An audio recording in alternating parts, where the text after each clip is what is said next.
সাতক্ষীরার শ্যামনগরের কুলতলি গ্রাম, যে গ্রামের মাটির সাথে মিশে আছে মানুষের প্রাণ।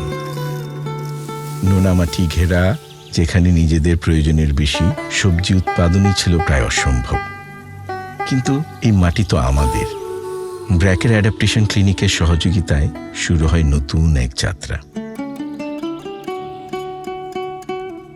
জলবায়ু সহনশীল বীজ, মালচিং ও raised bed technology, climate resilient trellis এবং নানা রকম নতুন নতুন ইন্টারভেনশনের ফলে এই এলাকায় শুরু হয় সবজি চাষের নতুন এক সম্ভাবনা। সকল সমস্যা উত্তরণ করে হরেক রকমের ফসল রঙিন হয়ে ওঠে বাড়ির আঙিনা থেকে শুরু করে পুরো গ্রাম। কিন্তু এই সম্ভাবনার সবচেয়ে বড় বাধা, উৎপাদিত সবজি বিক্রি করবে কোথায়?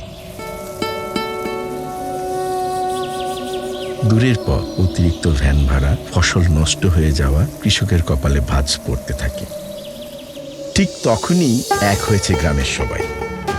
ব্র্যাক কৃষিপল্লীর আওতায় সবাই মিলে সিদ্ধান্ত আসে, প্রতি সোমবার এই মাটিতে বসবে নতুন হাট। প্রতি সোমবার কুলতলি নতুন হাট বসবে।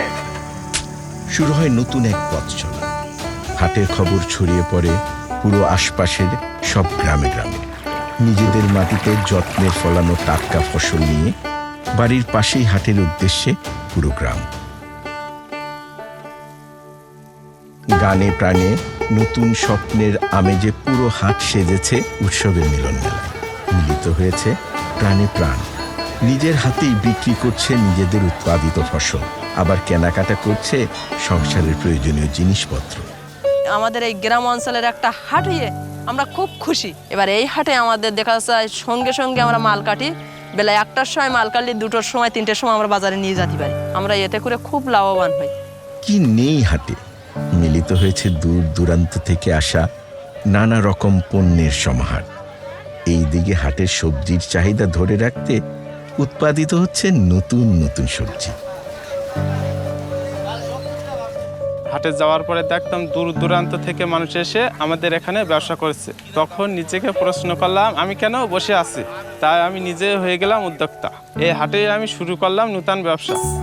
এতদিন অন্যের উপর নির্ভর করে থাকা এখন নিজেদের সামাজিক উন্নয়ন করছে কৃষক, এবং বাড়ছে আস্থা ও ভরসার জায়গা। এই যে বাজারটা হওয়ায় 1 বিঘা জায়গায় 2 বিঘা জমি চাষাবাদ করতেছে, তাদের ন্যায্য মূল্য পাচ্ছে। পাশাপাশি নারী পুরুষ আমরা উভয় ভেদাভেদ ভুলে আমরা একসাথে বাজার করি। কৃষকের মাঝে দেখা দিয়েছে সঞ্চয়ের মনোভাব। অর্থনৈতিক সচ্ছলতা সহ এখন চাইলেই তাদের ছোট্ট ছোট্ট ইচ্ছেগুলো পূরণ করতে পারছে। আর এভাবেই ব্র্যাকের কৃষিপল্লী ছড়িয়ে পড়বে গ্রাম থেকে গ্রামান্তরে।